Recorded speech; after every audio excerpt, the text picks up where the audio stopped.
అసలు నిన్న match technical failure వల్ల అయిందా ఏందనేది ఈ వీడియోలో చూద్దాం. ఈమె చెప్పిన మాటలేంటి స్టేడియం నుండి లైవ్గా అనేది క్లియర్గా చూద్దాం. సో నేను నైట్ పడుకున్న 8కి ఇక్కడ హెవీ పెయిన్ ఉండే, పొద్దున్న లేచే వరకు పెద్ద స్టోరీ జరుగుతుంది సోషల్ మీడియాలో. ఇండియా వర్సెస్ పాకిస్తాన్ ఇక్కడ ప్రశాంతంగా మనం పన్నామంటే salute our army, salute our air force, salute our Indian అన్ని defence systems like navy everything.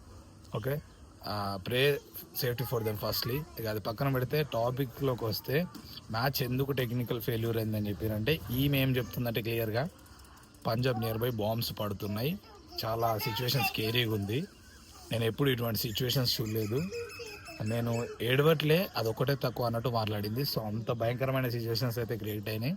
And border states ఏవైతే ఉన్నాయో జమ్మూ, రాజస్థాన్, పంజాబ్లు, సిక్ ఇవన్నీ ఉన్నాయి కదా, అక్కడ ఆల్రెడీ హై అలర్ట్ స్టార్ట్ అయింది, యుద్ధం సిచ్యువేషన్స్ క్రియేట్ అవుతున్నాయి, వాళ్ళు కొడుతున్నారు, మన వాళ్ళు కొడుతున్నారు. సో దానివల్ల ప్లేయర్స్కి ఇబ్బంది అవుతుంది, ఫ్యాన్స్కి ఇబ్బంది అవుతుంది, క్రూకి ఇబ్బంది అవుతుంది, ఐ మీన్ బ్రాడ్కాస్టింగ్ వీళ్ళకి. సో వాళ్ళ సేఫ్టీయే ఇంపార్టెంట్ అని బీసీసీఐ ఇమ్మీడియట్గా మ్యాచ్ని ఆపేసి వాళ్ళని ఎవాక్యువేట్ చేయడం జరిగింది. అండ్ అందులో నుండి వెళ్ళిన ఈ ఫ్యాన్ ఏమన్నాడంటే మేమెందుకు భయపడాలా, భయపడితే గీయపడితే వాళ్ళు భయపడాలా, మేము మన దేశంలో ఉన్నాం, భారత్ మాతకి జై అని వెళ్ళిండు, తిని కూడా వైరల్ అవుతుండ్రు.